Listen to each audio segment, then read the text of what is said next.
Baik, Bismillahirrahmanirrahim. Assalamualaikum warahmatullahi wabarakatuh. Waalaikumsalam warahmatullahi wabarakatuh, Pak. Baik, Alhamdulillah, salatu wassalamu ala rasulillah, Sayyidina Muhammad ibn Abdullah, rekan-rekan sini yang saya hormati. Alhamdulillah pada kesempatan siang menjelang sore ini kita kembali bertemu ya, dalam kondisi insya Allah sehat walafiat, walaupun karena polling kemarin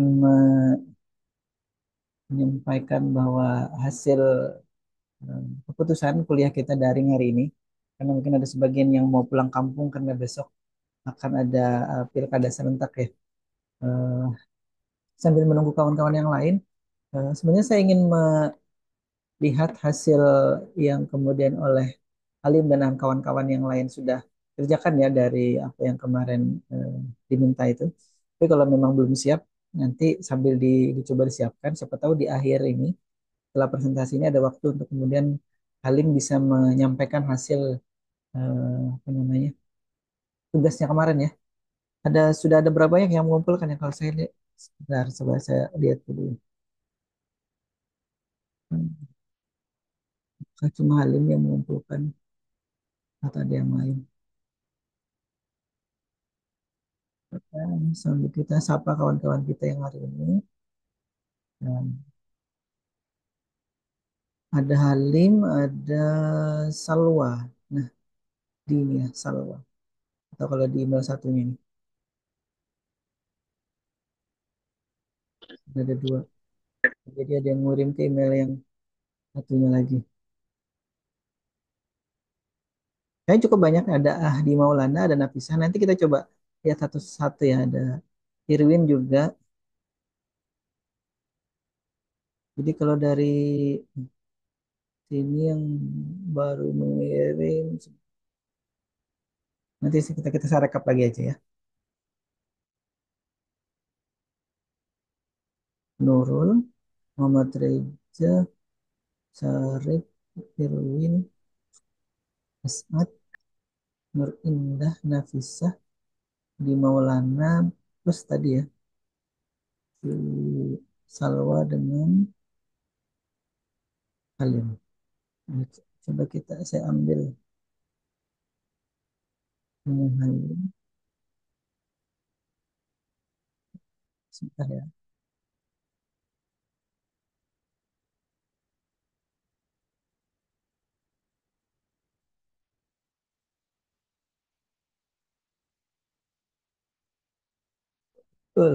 Oh ya, ini dibuat Halim tidak dibuat dalam laporan, nah, karena kemarin yang dimintakan mau dicoba ya. Baik, tidak apa-apa.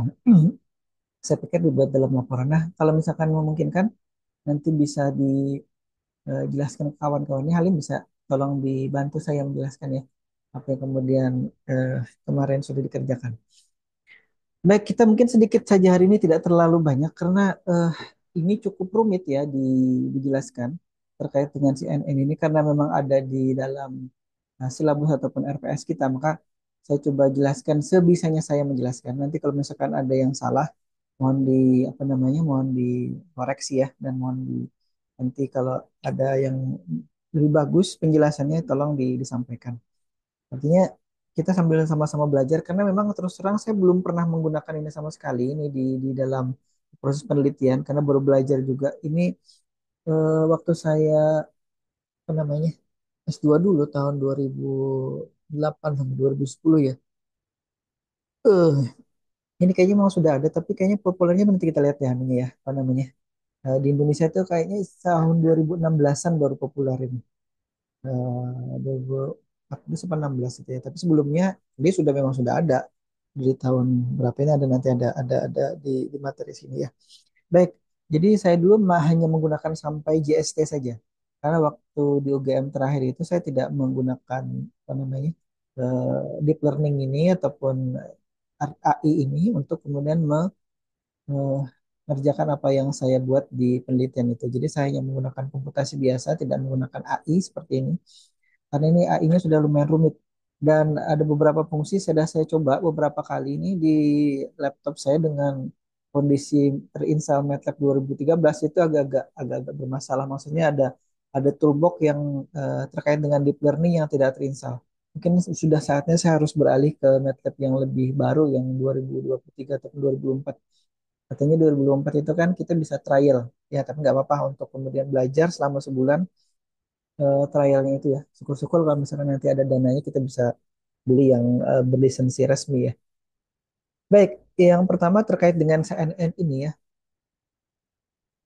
Hmm. Jadi cukup lama juga sama seperti halnya si GST kemarin itu ya.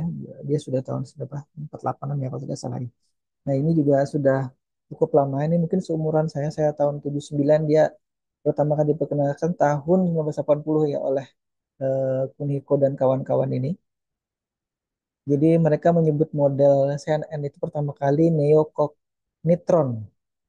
Jadi kalau dulu kan ada perseptron ya. Nah, ada ini neocognitron. Ini kan neocognition neutron atau apa yang kemudian mereka sebut sebagai neocognitron ini ya. Kemudian secara teknis ini juga memang tidak dirancang seperti halnya nanti kita akan lihat ya perbedaannya dengan GST yang kemarin-kemarin sudah kita apa namanya sudah kita buat. Mungkin hari ini saya tidak akan sampaikan dulu contoh coding di MATLAB-nya karena coding di MATLAB-nya di saya ini belum jalan dengan sempurna. Ada beberapa error yang masih muncul karena memang tadi fungsi dari CNN itu sendiri di MATLAB 2013 itu ada yang kemudian tidak ada.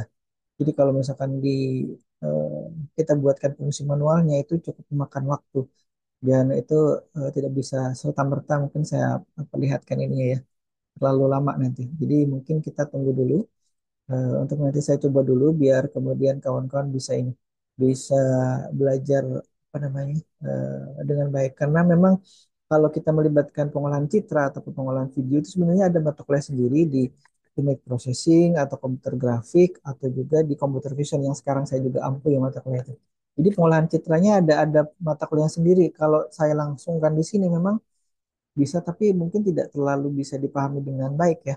Saya akan coba carikan dulu yang sederhana. Saya sudah coba buatkan kasus sederhana untuk kemudian mengenali pola atau huruf tulisan huruf A, B, C, D, E. Mungkin nanti kalau terlalu banyak saya kurangi aja lagi nanti dengan A, B, C saja sebelum nanti dikembangkan oleh kawan-kawan ke huruf yang lain ya. Jadi cukup mengenali tulisan tangan A, B, C saja. Nah, sekarang yang saya buat ini dan belum berhasil itu adalah A, B, C, D, E. Saya sudah apa namanya dapatkan eh, apa namanya dataset A, B, C, D, E-nya itu ada 100 data. Tapi kemudian setelah saya olah di MATLAB, MATLAB-nya tidak mendukung untuk coding HCNN. Nah, nanti mungkin saya coba upgrade dulu ke versi yang lebih baru atau beberapa toolbox yang kemudian diminta ataupun diperlukan untuk bisa dijalankan di uh, MATLAB 2013. Tapi akan lebih bagus bagus katanya dengan versi MATLAB 2016 ke atas. Tadi saya coba cari tahu kenapa 2013 tidak bisa. Kayaknya itu bisa jalan dengan sudah cukup baik di 2016 ke atas. Kayaknya 2023 itu bisa jalan. Nah, tadi intinya si CNN ini itu kebanyakan digunakan untuk kemudian mengolah dan atau mengklasifikasikan atau memprediksi atau menebak gitu ya atau melakukan pengenalan yang terkait dengan pola visual ya. Artinya yang diolah itu kebanyakan citra, entah citra video ataupun citra gambar ya, citra video. Video itu adalah citra yang bergerak ya, maaf. Bentar. Oke, sambil jalan, sambil saya lihat ini ada yang sudah join lagi. Yang pertama di sini yang saya lihat ada Nurul Erianti, Nur Fitriana, kemudian Muhammad Asad tadi, Fajrin, Irwin Fajrin, Ahdi Maulana, kemudian Halim, Arif Watoni, Renaldi, Sa'dillah, kemudian nah gini ya, Aminu Dewi Salwa. Oke, ini yang sudah mengumpul beberapa di antaranya ya, yang ditugaskan sebelumnya. Baik, kita lanjut lagi di slide ini. Oh iya, Jali mana Jali? Sekali lagi tadi ini kebanyakan digunakan untuk kemudian mengolah data citra ya. Dan kalau kita menggunakan GST maka ada banyak langkah-langkah yang kemudian harus dilalui dulu, yang harus dikerjakan dulu sebelum kemudian kita menggunakan GST dalam rangka mengenali pola itu. Misalkan kayak saya dulu ya, itu mengenali mendeteksi dan mengenali objek dua dimensi. ada bentuk kotak gitu ya, ada bentuk lingkaran, ada bentuk segitiga, ada bentuk satu lagi seperti eh, tabung gitu ya, seperti tabung. Nah, itu dulu ada proses-proses apa namanya ekstraksinya, misalkan dideteksi tepi dulu, kemudian ada kemudian yang juga melakukan proses deteksi bentuk, ada yang kemudian kalau itu ada konturnya itu dideteksi konturnya, itu banyak. Jadi masing-masing materi itu sebenarnya ada satu mata kuliah sendiri ya di satu semester gitu yang harus dilalui. Tapi dulu ini tuh sebagai contoh saja bahwa JST saya dulu menggunakan apa namanya proses yang istilahnya kalau dinamakan itu pre-processing dulu sebelum kemudian dilakukan pengenalan hasil ekstraksinya. Jadi kalau misalkan ada tadi gambar dua dimensi ya, saya memoto dulu waktu itu citra balok-balok mainan anak saya itu dengan berbagai pose, misalkan ada bujur sangkar gitu ya, bujur sangkar saya putar-putar sana kemari, jadi kalau diputar-putar kan jadi bujur sangkar itu seolah-olah nanti seperti belah ketupat, bisa juga bisa jadi kalau dengan sudut tertentu jadi kayak layang-layang gitu ya. Kalau sudutnya pas di atas itu tegak lurus, maka itu hanya bujur sangkar dengan kemudian proses rotasi yang dilakukan oleh kita pada saat memotong. Nah, itu sudah saya foto berbagai macam pose, termasuk juga bujur sangkarnya, bujur sangkar, persegi panjangnya. Kalau lingkaran itu kan diputar kemana aja tetap seperti itu ya. Ada lagi segitiga. Nah, segitiga juga kan kalau kan ada segitiga sama sisi, ada segitiga siku misalkan. Nah, itu jadi kalau kita menggunakan CJST, maka kita perlu melakukan proses pre-processing intinya ya. Nah, sedangkan nanti di sini di CNN itu tidak perlu melakukan pre-processing. Karena apa? Karena si CNN ini dirancang untuk melakukan proses pengenalan pola visual itu dengan secara apa ya, secara built-in lah gitu ya. Atau secara apa sih kalau bahasa ininya ya, dia sudah terintegrasi di dalamnya, nah, kurang lebih seperti itu. Jadi proses-proses pre-processing yang sebelumnya harus kita lakukan secara manual di JST atau di back propagation yang sebelum-sebelumnya itu harus dilakukan, ini bisa dilakukan secara terintegrasi oleh CNN-nya. Nah, jadi memang peruntukannya beda jadinya. Jadi CNN ini cenderung kepada tadi proses pengenalan pola secara visual ya, gambar atau citra atau video bergerak gitu. Tapi kalau misalkan kita seperti kemarin kasus-kasus yang prediksi-prediksi sederhana, walaupun ternyata cukup rumit ya, yang kita kerjakan dengan menggunakan DST Propagation itu sudah bisa dikerjakan dengan DST saja. Tidak perlu kita menggunakan CNN yang secara arsitektur, secara langkah itu lebih rumit. Baik, kita lanjut lagi. Nah, di proses penciptaan oleh tadi penciptanya di tahun 80 tadi, neocognitron ini menggunakan itu dia. Ada lapisan hierarkis dan juga konvolusi yang kemudian di tahun-tahun berikutnya itu jadi cikal bakal proses atau arsitektur secara lebih maju ya. Nah, nanti kita lihat seperti apa kemudian eh, langkah-langkah ataupun algoritma yang dikembangkan sehingga sekarang ya. Nah, kemudian di tahun 90 ini CNE dikembangkan lagi. Nah, ini katakan tadi kan. Nanti ada lagi di 98, ada lagi kemudian di tahun 2000-an gitu ya, yang kemudian dikembangkan lebih lanjut sehingga sekarang yang terintegrasi dengan si MATLAB itu nanti beda lagi. Nah, oleh Yan Lechun ini tahun 90-an ya, tahun 90-an itu juga sudah di dikembangkan lagi TNN ini dengan model yang tidak hanya seperti yang pertama kali diciptakan ya. Jadi kalau tadi namanya tadi neocognitron, habis itu kemudian berganti menjadi LeNet 5. Ini mungkin karena namanya Lechun ya. Yan Lechun jadi diberi nama depannya itu LeNet 5. Limanya itu menunjukkan apa, bisa jadi versinya setelah diuji coba sekian banyak atau orangnya berlima, kita tidak tahu persis. Di dalam sejarahnya ini di sumber yang saya dapatkan itu tidak disebutkan secara detail kenapa disebutkan secara limit. Mungkin kalau nanti dicari jadi ketemu kenapa CNN yang oleh timnya, karena ini kan timnya kan berarti kan dia tidak sendiri. Tim dan timnya buat itu disebut atau diberi nama Net 5. Nah, kemudian tahun 98 ya, eh, diberi nama Linux 5. Jadi sebelumnya dia membuat CNN yang mengembangkan CNN yang lebih baru dari ini tadi Cognitron tadi, sehingga kemudian disebut oleh mereka sebagai Linet 5 ini. Nah, jadi kalau awalnya tahun 98, ini tahun 98 ini awal-awal saya masuk S1 nih. Jadi mereka sudah membuat CNN yang bisa mengenali angka tulisan tangan pada sebuah cek gitu ya. Eh, Namanya cukup rumit, kadang-kadang kan masing-masing orang punya punya karakteristik sendiri-sendiri dalam menuliskan angka, baik di cek maupun di buku ataupun secara rumus matematis dan lain-lain seperti itu ya. Baik. Nah, jadi ini yang kemudian pertama kali berhasil ya atau sukses di, kalau mungkin sebelumnya itu kan hanya diimplementasikan di dalam skala laboratorium, tapi kalau yang ini sudah kemudian berhasil dengan kasus langsung di dunia nyata, langsung di dunia perbankan ya dalam hal ini ya.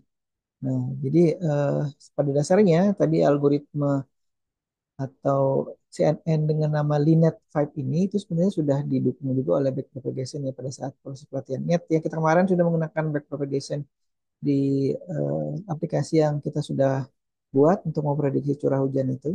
Nah, itu juga masih digunakan di sini untuk kemudian proses pelatihannya dalam rangka membangun jaringan yang diberi nama Linet 5 ini. Nah, kemudian coba kita cermati baik-baik lagi ya apa yang kemudian kita sudah pelajari terkait dengan GST Backpropagation. Kawan-kawan sudah mencoba mengimplementasikannya dan itu ingat dibuat di tahun 1943 ya, oleh kemarin dan kawan-kawan si Michael Lodge ini dan Walter Fitch. Jadi tadi 1980 dan kemudian dikembangkan lagi 1998 ya. Dari tahun 1980, 90, kemudian 98. Jadi ada jeda sekian puluh tahun dari pertama kali JST ini dikembangkan atau dibuat atau di create ya, kemudian baru beberapa puluh tahun berikutnya dikembangkan lagi dan diberi nama CNN, Convolutional Neural Network. Nah, itu ya kurang lebih ya. Nah, kalau dulu kita sudah kenal terkait dengan si JST ini. Jadi eh, seperti halnya kemudian sel saraf dari otak kita ya. Itu kemudian si JST ini terinspirasi dari sana untuk kemudian dia mengolah satu informasi. Sebetulnya kita misalkan untuk mengenali dua objek ini ya. Jadi, objeknya hampir sama warnanya hampir sama tapi berbeda sama lain. Satunya ada tangan dan ada kepalanya, satu lagi ini tanpa kepala hanya ada lehernya itu. Nah, ini kalau misalkan kita manusia ya mengenali ini saya kira tidak terlalu sulit. Kalau mesin yang kita suruh mengenali atau AI yang kita suruh mengenali dia mungkin, apalagi AI-nya yang buatan kita ya. Kalau misalkan AI-nya si ChatGPT atau Copilot atau Gemini itu mungkin sudah terlatih. Kalau misalkan disuruh mengenali ini dan sudah membedakan, mungkin dia sudah bisa bedakan. Itu adalah objek ini dia bisa jelaskan gitu. Satunya ada kepalanya, satunya ada ini, satu tanpa ini. Karena dia sudah berlatih banyak sekali dan tiap hari selalu berlatih di servernya kemudian disimpan ya di dalam database pengetahuannya. Nah, kalau kita manusia juga sebentar paling 1 detik atau 2 detik, anggaplah 10 detik gitu ya. Kawan-kawan melihat ini, kemudian disodorkan lagi nih yang mana, ini yang mana, ini apa, dan suruh beri nama sendiri gitu ya. Ini objek 3 dimensi non, misalkan non kepala. Kalau ini objek 3 dimensi yang ada kepala dan tangan. Jadi ini objek yang digunakan oleh tim robotika untuk berlatih dan memang itu syarat di eh, apa namanya di lombanya untuk kemudian bisa membedakan yang mana yang korban, yang mana yang bukan korban. Yang ada kepalanya tadi ini adalah korban, yang tidak ada kepala itu adalah non korban. Yang korban tidak tidak harus diambil, kalau yang korbannya harus diambil dan kemudian diletakkan di posisi tertentu nanti. Baik, kita lihat lagi ya. Nah, jadi si JST ini, nah itu JST, CNN ini populernya katanya tahun 2012 nih. Saya juga belum tahu. Saya tahu ini waktu memang kawan sekuliah di UGM itu kemudian ada yang menggunakannya. Mungkin sekitar 2016 atau 2017 ya. Habis itu saya belum pernah menggunakan secara ini, secara langsung ya. Hanya tahu saja oh ada CNN. Karena waktu waktu saya kuliah itu saya tidak menggunakan CNN tapi RNN kalau tidak salah. Nah, itu ya RNN. Jadi waktu itu tugasnya pada saya diminta untuk kemudian menguji coba RNN bukan CNN. Makanya saya tidak tidak tahu persis kemudian eh, algoritma ini bisa jalan apa tidak di 2013 karena memang MATLAB saya waktu itu MATLAB 2013A yang sekarang saya masih gunakan, belum beralih ke MATLAB yang 2016 ke atas ya. Karena waktu itu masih cukup mumpuni sampai 2017 saya gunakan, itu masih cukup mumpuni untuk kasusnya saya ya. Tapi kalau misalkan kemarin bisa jadi kalau saya menggunakan CNN itu sudah tidak bisa jalan lagi di MATLAB 2013 ya. Nah, kemudian ada lagi juga di MATLAB 2003 yang mirip ya dengan CNN ini waktu kami kuliah di Semarang dulu, itu beberapa dosen di Smith Major baru juga sudah menggunakan model awal istilahnya dari CNN ini yang disebut dengan SVM kalau tidak salah, Support Vector Machine. Nah, itu yang kemudian juga digunakan oleh dosen-dosen, beberapa dosen yang ada di Smith Major baru untuk kemudian mengerjakan eh, tesisnya.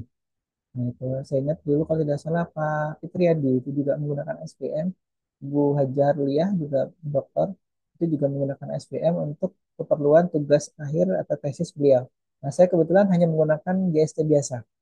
Nah, beliau sudah menggunakan SPM. Jadi beliau berdua itu sudah lebih canggih dari apa yang kemudian saya kerjakan. Makanya biasanya kalau yang mengajar AI itu salah satunya adalah Pak Yadi. Selain Pak apa, Amin kalau tidak salah. Atau juga ada Pak apa namanya dosen Poliban itu Pak Gunawan ya. Sekarang jadi dosen MIPA Ulang ULM ya. Nah, dulu yang ngajar itu yang ngajari kami juga terkait dengan AI ini adalah beliau Pak Gunawan dari Poliban yang bisa pindah ke MIPA Ulam Banjarbaru ya. Nah, itu dia. Dulu dulu ada namanya SVM. Nah, itu yang kemudian terkenal ya dulu ya sebelum CNN yang deep learning ini yang kemudian banyak digunakan sekarang. Karena tadi sekali lagi, kenapa orang menggunakan CNN atau deep learning ini? Karena dia tadi kalau mengolah citra tidak perlu kita lakukan proses pre-processing di depannya. Langsung saja dia akan memproses itu secara integrated di dalamnya. Itu tinggal saudarakan aja ini nanti misalkan ya, nanti ada gambar mobil, ada gambar sepeda motor, ada gambar misalkan sepeda gitu ya. Nah, tiga itu kita suruh mesin membedakannya. Kita berikan 100 gambar mobil, mobil biasa, mobil sedan misalkan ya. Kemudian 100 gambar sepeda motor, kemudian 100 gambar sepeda. Nah, itu yang kemudian kita berikan, dia akan ngolah sendiri. Apa yang harus dilakukan? Misalkan mengekstraksi fiturnya, kemudian berlatih, ya latih kita program ya. Pokoknya fitur-fitur yang kemudian harus diekstraksi segalanya untuk kemudian dijadikan bahan pelatihan itu yang kemudian dilakukan secara integrated oleh CNN ini. Itu yang membuatnya, tapi memang bisa jadi nanti komputer kita ya kalau misalkan tidak cukup kuat bisa jadi tekang di tengah jalan. Tapi ini saya belum coba. Ini di tempat saya masih hanya ada error-error gitu aja tidak tekang. Nanti kalau misalkan sudah selesai saya coba proses mengenali. Saya tadi nyobanya atau beberapa waktu ini mencoba huruf A, B, C, D, E dulu ada ada apa namanya beberapa error yang masih muncul karena tadi karena versi 2013 itu untuk deep learning katanya belum mendukung. Nah, jadi saya paksa tapi tidak bisa. Nah, masih ada error. Mungkin saya akan coba install dulu yang 2024 yang terbaru ataupun 2023 yang kemarin saya sudah berikan ininya linknya untuk bisa mencoba itu coding programnya bisa didapat dari buku-buku ya ataupun dari apa namanya situs-situs yang mempelajari tentang CNN ini. Tapi sudah saya coba eh, jalankan tidak bisa jalan di tempat saya. Nanti kan kita coba ini kan dulu, bereskan dulu untuk bisa disampaikan ke kawan-kawan sekalian ya. Baik, jadi di sini kita lanjut lagi di slide ini terkait dengan CNN ini ada yang kemudian di apa namanya oleh Alex Rizovsky ini. Kalau dari namanya ini mungkin nama orang apa namanya nama orang Rusia ya dan sekitarnya mungkin. Ada nih Ilya Sutskever, Sutskever. Hmm. Ada lagi Geoffrey Hinton. Nah ini nggak tahu nih dari mana beliau-beliau ini. Kemudian 2012 itu membangun di yang mereka nama Alex Netton dari apa namanya ini Imaginate Large Scale Visual Recognition Challenge. Jadi mungkin ada perlombaan ya terkait dengan pengenalan secara visual ini. Nah, kemudian hasil itu yang kemudian mereka menyebutnya sebagai deep learning dan itu cukup maju ya 2012 itu. Jadi seperti saya sampaikan tadi, saya juga kenalin kan 2016 atau 2017. Ketika kawan-kawan saya itu juga sudah menggunakan deep learning algoritma ini untuk kemudian menyelesaikan kasusnya. Dia itu waktu itu mengenali plat mobil kalau tidak salah. Jadi bahan ininya pakai CCTV, CCTV yang masuk ke gerbangnya UGM itu kemudian dikenali. Kemudian ada proses ekstraksi segala macam itu oleh komputer yang kemudian dia bisa lakukan sendiri ya, tidak perlu dilakukan secara manual seperti halnya kalau kita melakukan proses pengenalan dengan menggunakan GST biasa. Baik, kita coba lihat dulu ya. Nah, jadi si GST ini tadi sekali lagi dia cenderung eh, banyak digunakan untuk kemudian melakukan proses pengenalan citra ya, data yang berupa citra. Dan kenapa disebut bentuk grid? Karena citra itu atau gambar ya, misalkan gambar ini. Nah, itu secara teoritis dan secara prakteknya itu kemudian kalau didigitalisasi maka nanti bentuknya seperti ya seperti kita ini, seperti kotak ini ya. Kemudian di kotak itu ada titik-titiknya. Kalau misalkan resolusinya gambar, misalkan gambar dari objek ini ya, objek eh, korban ini, boneka korban ini, anggaplah 10 kali 100 piksel. Ya, kan. 50 kali 100 piksel ya, 550-nya itu secara horizontal, kemudian 100-nya secara vertikal. Nah, kemudian dari situ kan nanti ada warna-warna tuh. Kalau misalkan di crop ini ya citra ini. Nah, citra ini kan kan di belakangnya kan ada masih ada warna hitam, masih ada warna krem background tembok, ada mungkin tangan saya di situ yang warna-warna. Nah, itu yang kemudian kalau di ini kan, maka masing-masing kotak, masing-masing titiknya itu menunjukkan nilai namanya intensitas warna ya. Jadi kalau misalkan intensitas warnanya si oranye itu adalah hijaunya sekian, birunya sekian, merahnya sekian, misalkan ya. Anggaplah misalkan hijaunya 255, birunya 255, kemudian merahnya 196 misalkan. Itu untuk membentuk warna oranye. Karena warna itu kan dibentuk pada di tiga warna dasar ya, tiga warna cahaya dasar. Red, green, blue. Makanya disebut dengan RGB gitu kan. Ini kawan-kawan yang sudah pernah belajar pengolahan citra itu tahu betul. Nah, kemudian dari citra si objek ini ya, kemudian tadi kalau kita crop, kemudian kita eh, telusuri nilai warnanya, bisa jadi untuk warna oranye ini nilai warna birunya adalah 255, nilai hijaunya 255, kemudian nilai warna merahnya ini 196. Nah, ini yang sempat saya coba kurang lebih seperti itu ya, untuk objek berwarna oranye seperti ini. Mungkin kalau oranye nanti agak butek atau berbeda lagi, itu bisa jadi nilai nilai digital, citra digitalnya itu berbeda-beda juga. Nah, seperti itu ya. Jadi data grid tadi atau berbentuk grid itu maksudnya ada baris, ada kolomnya ya. Nah, kalau misalkan citra berwarna seperti ini, maka data gridnya itu akan ada 3 lapis minimal ya. Kalau misalkan nanti data itu data grayscale, maka hanya ada satu lapis. Kan grayscale atau apa ya? Anggap saja ini.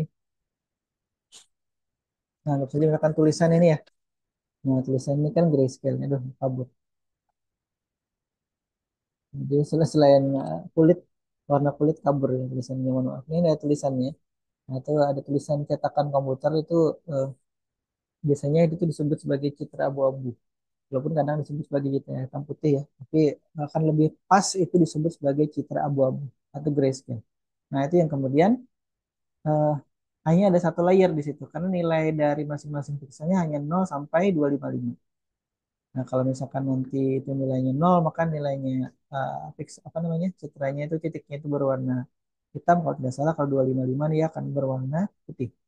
Nah, kalau misalkan tadi citra berwarna ini ya, ada 3 lapis citra warna dari objek boneka 3 dimensi yang korban ini, maka itu bisa jadi satu warnanya itu ada yang nilai pixelnya 255 semua untuk hijau, kemudian 255 semua untuk warna biru, dan 196 untuk eh, lapisan berwarna merahnya. Jadi berwarna merahnya tidak tidak murni merah gitu ya. Maksudnya ada merah yang kemudian kurang dari 190, kurang dari 200, kurang lebih sekitar 196-an gitu ya. Nah, itu yang kemudian jadi kalau digabung ketiga layer atau ketiga lapis tadi maka akan menjadi warna oranye seperti ini. Nah, seperti itu ya. Seperti itu. Jadi di CNN ini kebanyakan atau sementara ini digunakan atau kebanyakan digunakan untuk kemudian mengenali pola yang secara visual tadi ya. Atau dari citra-citra entah nanti itu citranya secara real time ataupun yang tidak real time. Nah, ada juga kemudian si ini tidak hanya itu ya, bisa jadi juga ya kalau wajah itu juga termasuk visual ya, tulisan tangan, untuk kemudian objek di dalam gambar, misalkan ada nanti di dalam gambar itu ada seperti tadi ya, misalkan ada manusianya, ada mobil, ada gedung, ada sepeda, misalkan ada truk. Nah, kalau misalkan di satu citra itu kita suruh komputer mengenali ada berapa banyak kelas objek, misalkan yang kita latihkan ke komputernya ada 5 kelas, misalkan tadi ada truk, ada apa namanya, mobil sedan biasa, misalkan, kemudian ada sepeda motor, kemudian ada sepeda dan ada gedung, misalkan. Nah, itu 5. Jadi kalau kita sodorkan satu gambar, kemudian dia akan menandai, oh ini satu, ini dua, tiga. Satu untuk misalkan truk, dua untuk mobil, tiga untuk apa tadi, sepeda motor ya. Misalkan lima, misalkan sepeda, enam itu gedung.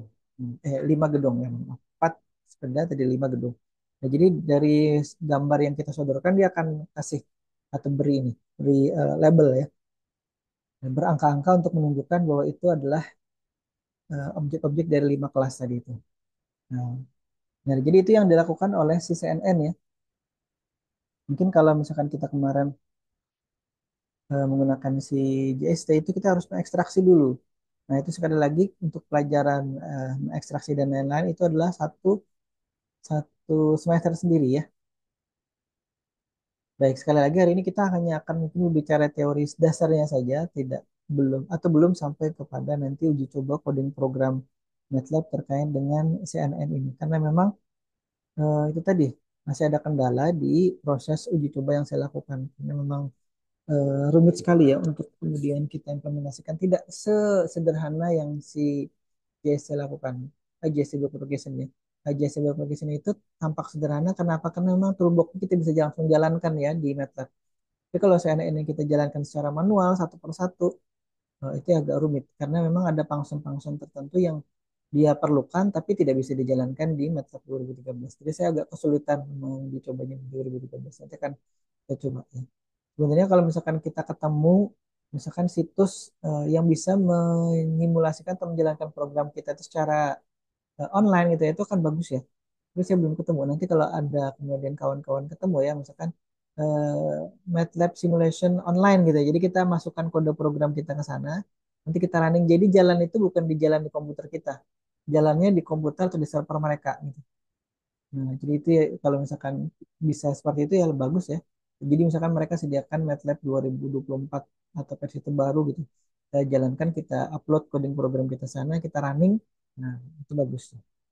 Ya, kita tidak punya atau saya belum ketemu itu, belum sempat mencari ya. Siapa tahu ada nih, kawan-kawan bisa ini kan. Atau nanti kalau misalkan ketemu, itu juga aplikasi yang portable ya.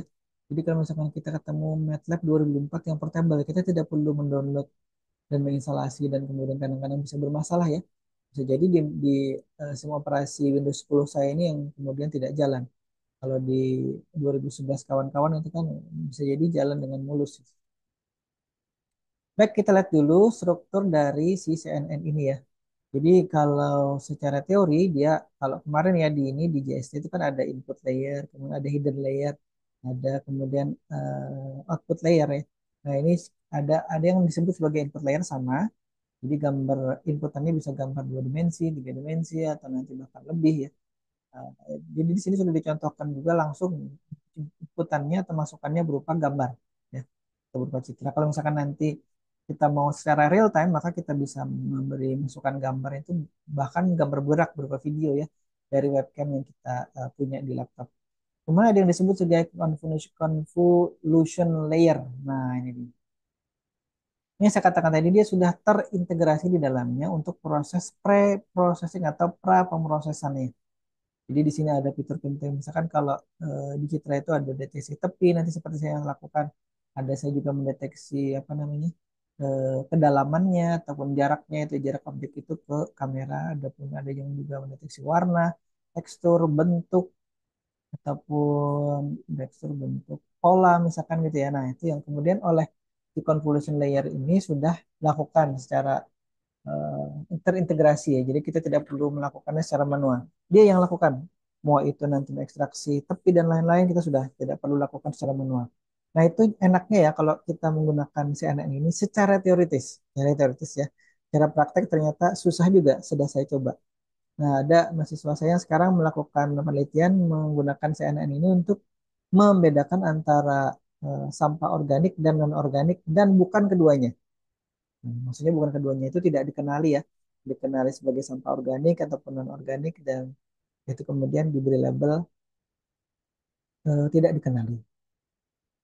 Nah, kemudian di yang ketiga ada namanya pooling layer.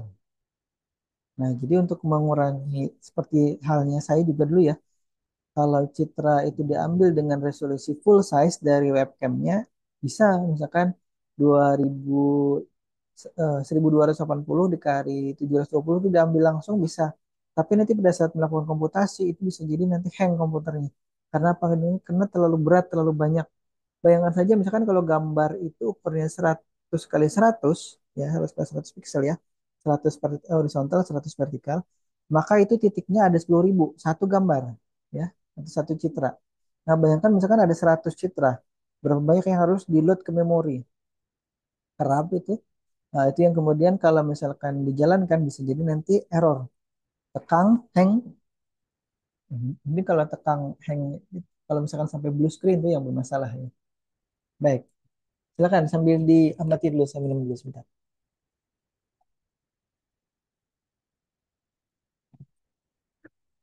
Jadi di situ eh, tadi untuk mengurangi kompleksitas. Jadi kalau dulu itu ada mata kuliah sendiri ya untuk kompleksitas program itu. Di sini maksudnya kalau misalkan perhitungannya terlalu rumit, tadi terlalu banyak yang harus diolah, maka si CNN ini punya fasilitas sendiri untuk mengurangi atau mengecilkan ukurannya. Nah, itulah bagusnya dia ya. Kalau di JST itu harus dilakukan secara manual lagi. Baik,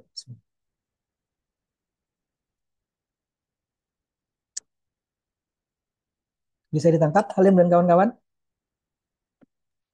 Ada, Pak. Baik, sementara seperti itu ya. Kemudian nanti kalau sudah kita uji coba, wah itu nanti kelihatan rumitnya. Tapi seperti itulah saya sampaikan dulu, kita belajar AI jangan dulu melihat rumitnya. Jadi kita apa namanya bayangkan aja itu gampang dulu ya. Dan biar tidak kemudian otak kita menyeting, wah ini sulit. Nah, nanti kalau misalkan siapa tahu nanti ketemu yang memudahkan kita untuk belajar ini dengan lebih ini ya dengan lebih sederhana gitu. Baik, sudah ada tiga input, kemudian convolution layer, kemudian ada polling layer. Nah, ini yang kemudian dilakukan oleh CNN ini ya. Jadi kalau misalkan kita meload datanya tadi untuk pelatihan, kalau kemarin itu kan kita belum sampai ke sana ya. Oh ya, kita sudah juga melakukan pelatihan dengan data curah hujan yang sekian belas bulan kemarin itu. Sekian belas bulan. Oh, betul ya, sekian belas bulan. Karena kan tahun misalkan dari 2020, 2021, 2022 3 tahun ya 3 tahun 3 kali 12 itu ada 36 bulan. Nah, ada puluhan bulan gitu ya yang kemudian kita eh, apa namanya gunakan untuk dia berlatih baru kemudian kita minta untuk memprediksi di bulan-bulan berikutnya. Nah, seperti itu yang kemudian yang kemarin kita sempat lakukan ya. Baik, kita lanjut lagi di sini. Ada apa lagi? Nah, yang keempat ada namanya fully connected layer. Nah, ini yang kemudian menghubungkan semua fitur tadi. Jadi ini sudah eh, datanya di load, kemudian dilihat ukurannya berapa, kemudian dia melakukan ekstraksi. Kalau sudah dilakukan ekstraksi, baik itu tepi, warna dan seterusnya, apapun yang kemudian oleh CNN atau si convolution layer ini perlukan untuk diekstraksi atau diambil. Ekstraksi itu gini ya, kalau misalkan kita mengekstraksi citra wajah saya nih ya misalkan ya, maka yang saya ekstraksi mungkin nanti mata, kemudian hidung, mulut. Itu yang kemudian dihitung jaraknya. Nih, misalkan ini jarak jarak dari bagian mata ke bagian atas ini dahinya berapa lebarnya. Kemudian mata kiri kanan itu berapa ininya, berapa jaraknya, ujung-ujungnya. Kemudian hidungnya itu berapa jauh. Seperti saya misalkan hidungnya agak miring ke kiri gitu ya, karena memang bawaan lahirnya. Kalau kawan-kawan sekalian mungkin kalau dilihat simetris gitu ya, jadi fotonya itu antara hidung kiri, hidung kanan. Kalau saya tulang hidungnya di sini agak miring. Kalau kawan-kawan perhatikan miringnya ke kiri atau ke kanan ini. Nah, itu jadi kalau misalkan saya pakai kacamata itu pasti tidak pas. Saya pakai snorkel kalau mau snorkeling misalkan tidak pasti tidak pas. Karena apa? Karena hidung saya itu tidak rata tulang-tulang sininya. Nah, jadi sekali lagi tadi untuk ekstraksi itu dia akan lakukan otomatis. Kalau misalkan itu muka, maka kan dia akan ekstraksi misalkan mata, hidung dan mulut. berapa lebar mulutnya, kemudian berapa jarak hidung, titik tengah hidung ke mulut, letak hidung ke mata kiri, ke mata kanan, berapa dahinya, dia simpan. Misalkan kalau saya itu ukurannya segini-segini, dahinya ukurannya misalkan 5 cm, matanya kiri kanan itu jaraknya 2 cm misalkan. Kemudian dari titik tengahnya ya, atau 3 cm atau 5 cm. Tapi normalnya sih sekitar 6 7 cm. 6 atau 7 cm. Kemudian hidung ke sini misalkan jaraknya 5 cm ya ke titik tengah mata ini. Kemudian dan seterusnya angka-angka yang spesifik seperti itu yang kemudian dia simpan. Bukan disimpan, diekstrak gitu ya, diekstrak.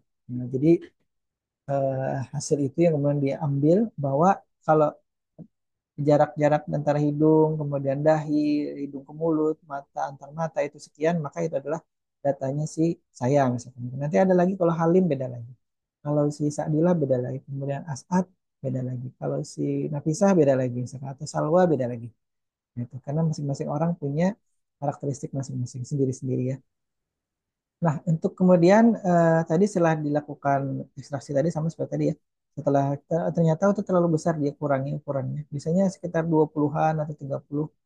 Kayaknya tidak sampai 100 deh. 100 kali 100 itu ya maksudnya. Kalau 100 kali 100 itu sudah cukup besar bagi si CNN itu. Tapi sebelumnya tadi untuk proses ekstraksi dan lain-lain dia sudah lakukan secara otonom, tidak perlu kita apa namanya tangani secara manual. Nah, baru kemudian dia akan menggabungkan semuanya tadi sehingga dia akan eh, melakukan apa tadi ya, membuat istilahnya kumpulan data berlatih, kumpulan data latih yang dia kumpulkan jadi satu, kemudian nanti akan dihasilkan. Kemudian tentu saja seperti biasa ya kita akan melakukan menentukan, bukan melakukan, menentukan output yang akan kita apa namanya ya, hasilkan. Apakah kemudian kita akan mengklasifikasikan antara, misalkan sini ya, ini anjing, ini kucing. Atau saya tadi sampaikan itu ada manusia, kemudian itu ada mobil, itu ada apa namanya, truk, misalkan ada mobil biasa, truk, kemudian ada bus misalkan. Atau misalkan kalau tadi ada 5, kalau kita lihat foto atau potret di jalanan gitu ya, ada mobil biasa, kemudian truk, kemudian misalkan ada sepeda motor, sepeda, dan juga bangunan. Nah, 5 itu misalkan gitu ya. Nah, itu yang kita tentukan dulu. Nah, kemudian kalau sudah kita tentukan tadi, itu yang kemudian kita bisa hasilkan nanti dari hasil prediksinya. Tapi sekali lagi yang dicontohkan di sini itu adalah dia menggunakan function-function yang ada di MATLAB di 2016 ke atas ya. Kalau yang di versi saya ini belum ada. Dia agak masih error deh tadi. Nah, jadi seperti itu ya. Coba sekarang kita lihat dulu ya perbandingan antara CGS ini dengan CNN yang dulu kita CNN sekarang dengan si apa eh, GST yang kita punya dulu ya. Nah, ini mohon maaf nih ngomongnya kabur. Ntar kalau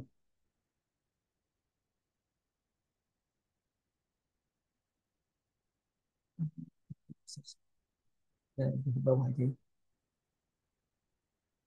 Kurang bagus ya ini. Saya tadi ambil dari saya ambil dari buku saya.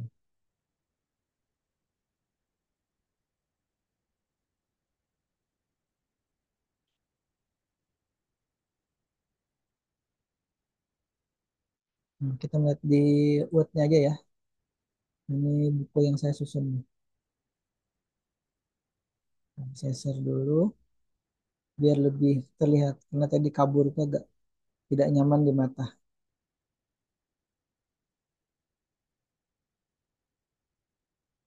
Oke, nah sudah terlihat ya. Nah, kalian kan bisa lihat di sini.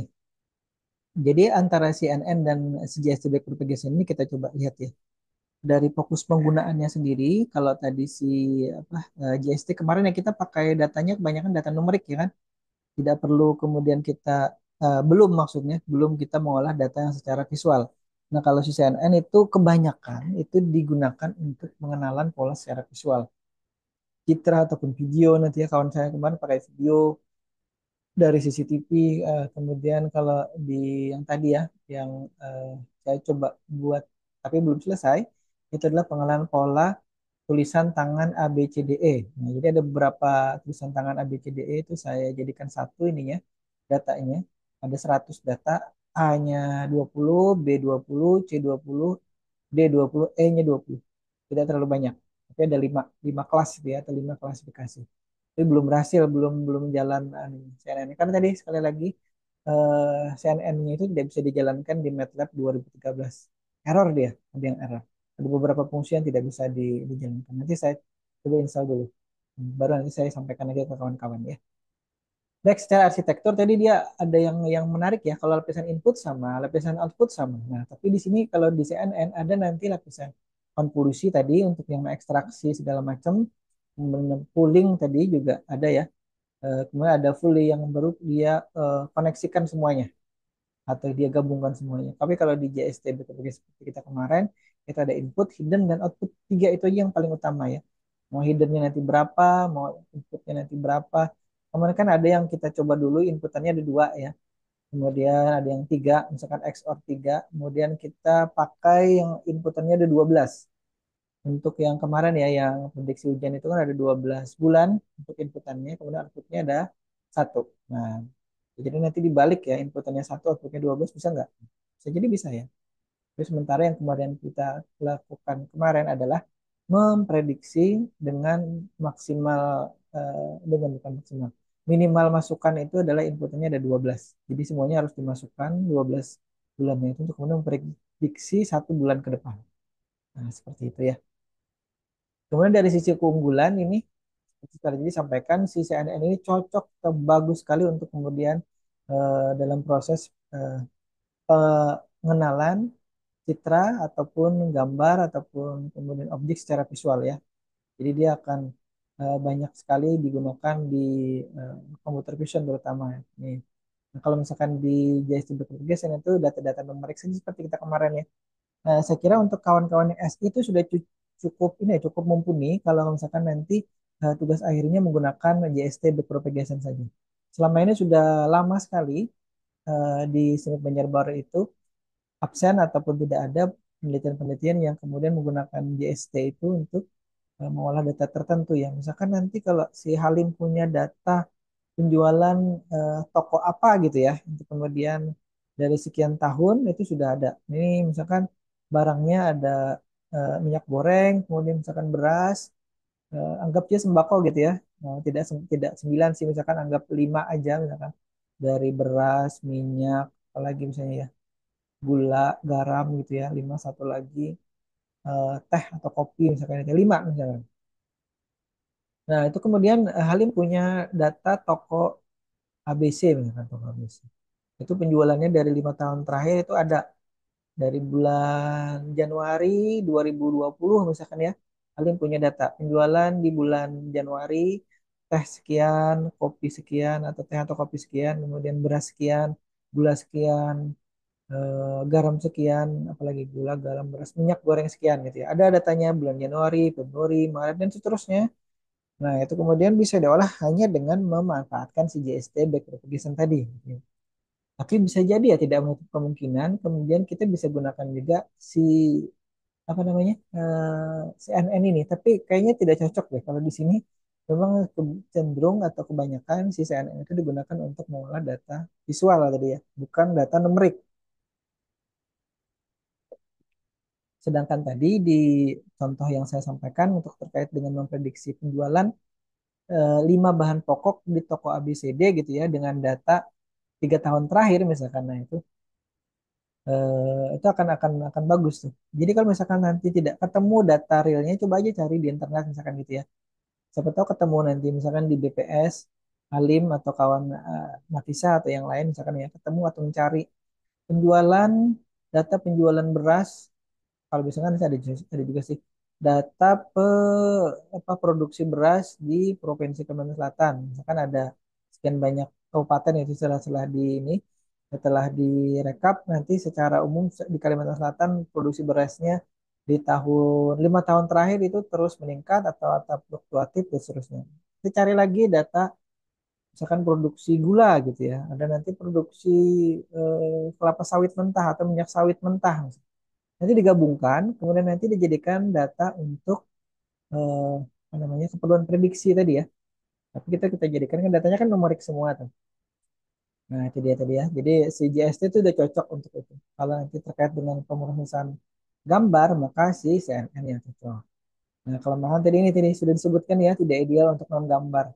Nah, kurang efektif untuk pengenalan pola visual si JST, tapi bisa. Nah, jadi sekali lagi, saya sudah pernah gunakan untuk pengenalan gambar, itu saya pakai JST ini bisa. JST Deep Propagation ya. Sudah untuk tahun 2010 saya lulus, itu sudah bisa. Jadi saya mengerjakannya mungkin satu semester terakhir itu ya. Dari Januari, anggap pada Januari sampai atau Februari sampai sebelum Oktober karena wisudanya Oktober 2010. Nah, itu kurang lebih 6 bulan itu atau semester itu atau bahkan iya semesteran kurang lebih ya saya mengerjakan itu untuk mengenali gambar dua dimensi, mendeteksi objek dua dimensi menggunakan JSC Determination. Baik, kemudian kasus yang cocok nih sudah disebutkan di sini ya. Kalau nanti di laptop, bukan di handphone kita dia pakai pengenalan wajah itu bisa jadi itu sudah menggunakan CNN. Tapi karena memang yang data yang dilatih kan hanya objek satu aja ya. Tapi misalkan kita suruh bergerak-gerak samping kanan, samping kiri gitu ya muka kita ya. Itu mungkin dia ngambil datanya sudah berpuluh-puluh atau bahkan bisa ratusan ya. Misalkan satu detik diambil gambarnya 10 aja. Kita disuruh apa namanya berpose dalam 5 detik. Itu artinya kan 5 kali 10 sudah 500, 50 ya, 50 gambar. Apalagi misalkan kita berpose untuk merekam wajah kita itu berdetik-detik gitu, lama. Sampai dia kemudian ketemu pola yang mengidentifikasi bahwa itu kita, bukan orang lain. Kan dulu awal-awal ya kalau tidak salah ya, bukan motor lain ya. Saya lupa apakah motor lain juga. Saya minta untuk kemudian menyetak fotonya itu ya. Kemudian di kertas itu ya. Fotonya sama, misalkan fotonya Halim dicetak kertas. Kemudian handphonenya Halim yang sudah punya face recognition itu dihadapkan ke foto. Bisa kebuka tidak itunya si handphonenya dengan ditempatkan atau dihadapkan pada bukan gambar berkerah, gambar mati ya itu ya, gambar dua dimensi. Nah, itu yang kemudian saya pernah meminta itu ke kawan-kawan mahasiswa. Saya lupa apakah di kelas ini mungkin juga kelas yang lain. Ternyata tidak bisa, Pak. Nah, artinya ada sesuatu yang kemudian oleh AI di dalam handphonenya itu yang kemudian olah sehingga data yang dua dimensi itu tidak dikenali. Jadi misalkan kalau kita ini ya melakukan proses login ya, login biometrik istilahnya ya, biometrik login di handphone kita, maka kita kan kadang-kadang kedap-kedip. Kita sambil gerak-gerak. Nah, proses pergerakan-gerakan itu yang kemudian dia deteksi mungkin bahwa itu yang kemudian dideteksi sebagai manusia bukan gambar ataupun citra tidak bergerak gitu ya, citra tidak bergerak. Ada citra bergerak, citra bergerak video ya. Tapi bisa jadi kalau misalkan mau nyoba lagi nih ya, misalkan rekam gambarnya Halim dalam bentuk video di handphone kawannya atau di handphone satunya lagi. Kemudian diputar dan dihadapkan ke proses pengenalan pola wajah atau login biometrik di handphone yang satunya lagi. Nah, kemudian itu dilihat bisa tidak dia kemudian mendeteksi itu. Nah, saya kira kalau misalkan dia pintar ya, dia akan deteksi dulu, oh itu ada frame berbentuk segi empat. Jangan-jangan itu HP bukan manusia gitu. Kalau manusia kan tidak ada frame-nya di sini. Hanya ada mungkin bentuk oval seperti ini yang muka saya itu. Ada rambutnya asli gitu. Kalau misalkan ini kedap-kedip juga. Nah, tapi itu belum pernah dicoba. Kalau misalkan penasaran ya silahkan dicoba gitu ya. Jadi rekam, Halim, kemudian dicoba. Kalau misalkan di handphonenya apa namanya Jali atau Nafisa atau saat. Kemudian nanti login coba ke handphonenya Halim yang ada biometrik atau face recognition. Kira-kira bisa masuk apa tidak? Nah, itu patut dicoba ya. Saya menunggu informasi kawan-kawan kalau ada yang nanti berkenan untuk menguji cobakan itu. Ya Halim ya, dan kawan-kawan yang lain. Baik, kompleksitas ya, kompleksitas. Nah, tentu saja si saya ini kompleksitasnya tinggi ya. Dulu kawan saya itu beli komputer berapa juta, bisa lebih dari 10 juta itu untuk kemudian memenuhi spesifikasi untuk dia bisa mengolah citra atau video. Video kayaknya dari CCTV itu diolah menggunakan deep learning menggunakan CNN ini. Jadi kalau laptop saja itu untuk berlatih bisa jadi tidak sekuat ya.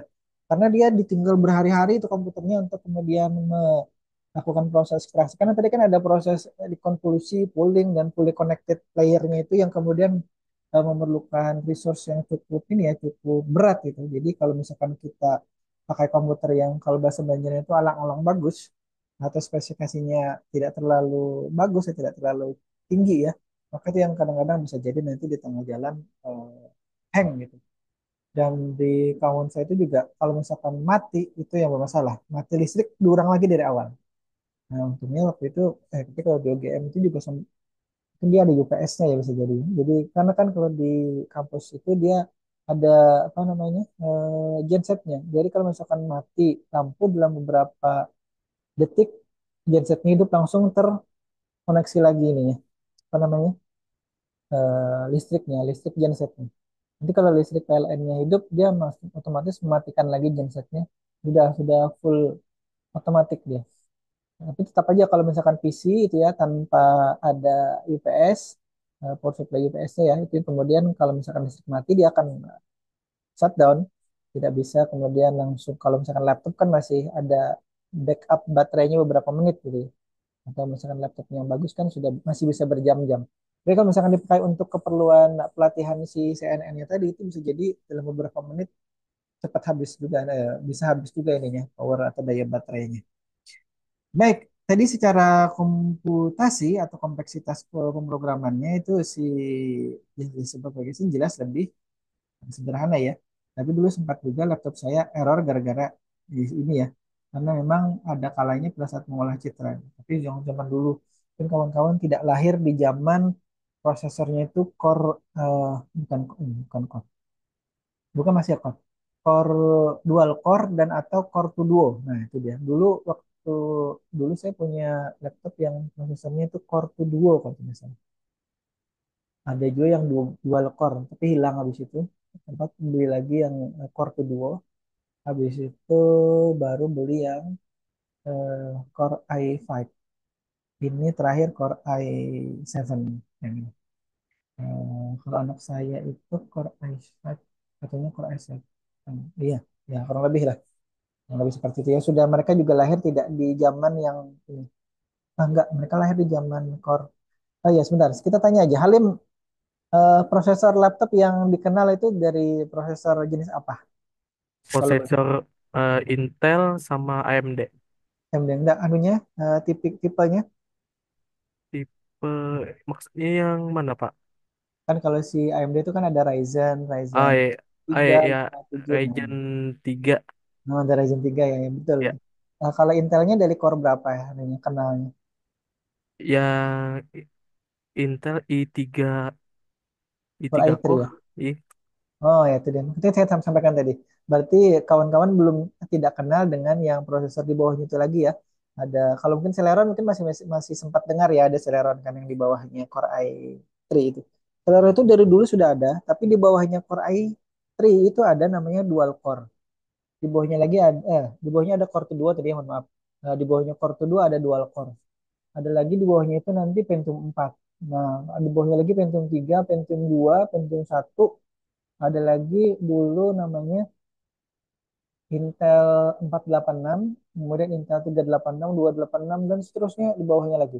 Nah, saya dulu dibelikan komputer dulu awalnya itu mau yang 486. Mungkin saya SMP ya kalau tidak salah dibelikan komputer itu. Tapi habis itu keluar yang Intel pertama ya, Intel tidak ada embel-embel core-nya, Intel aja, Intel Intel 1 istilahnya gitu ya. Karena habis itu kan ada bukan Intel Pentium ya maksudnya.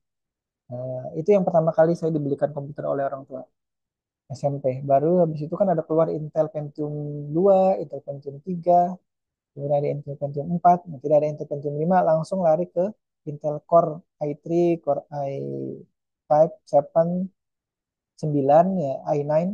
Kemudian sekarang kan ada Intel Ultra ya, namanya ya. Intel Ultra Ultra 3, 5, 7, 9 mungkin. Nah, dia sudah di atasnya lagi. Jadi saya belum sampai ke laptop yang punya prosesor Intel Core Ultra. Nah, belum belum sampai situ. Masih Core i7 saja ini.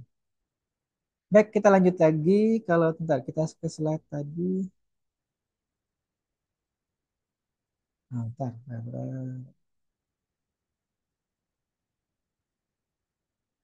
Saya kembali ke slide dulu ya. Hmm. Mudah-mudahan sedikit memberikan gambaran ya. Saya sekali lagi mohon maaf tidak bisa memberikan demo program yang detail dulu hari ini. Karena memang tadi sudah saya coba sampai hari ini tadi masih error. Jadi saya tidak mau memberikan yang error ke kawan-kawan. Jadi kalau yang saya berikan, saya kirimkan program itu mestinya sudah saya coba berkali-kali. Bisa belasan kali, bisa puluhan kali bahkan ya. Kemudian baru kemudian saya berikan ke kawan-kawan untuk kemudian diuji coba. Tidak yang kemudian saya coba sekali dua kali terus tidak jalan itu enggak. Baik, sekali lagi tadi sesuai dengan tabel yang sudah kita lihat tadi, perbandingan antara si CNN dengan si JST ini, maka tadi sekali lagi si CNN ini tadi kalau kita gunakan untuk pengenalan pola sangat cocok gitu ya. Kalau nanti terkait dengan prediksi, kemudian data-data numerik, maka itu si JST Verification sudah mumpuni.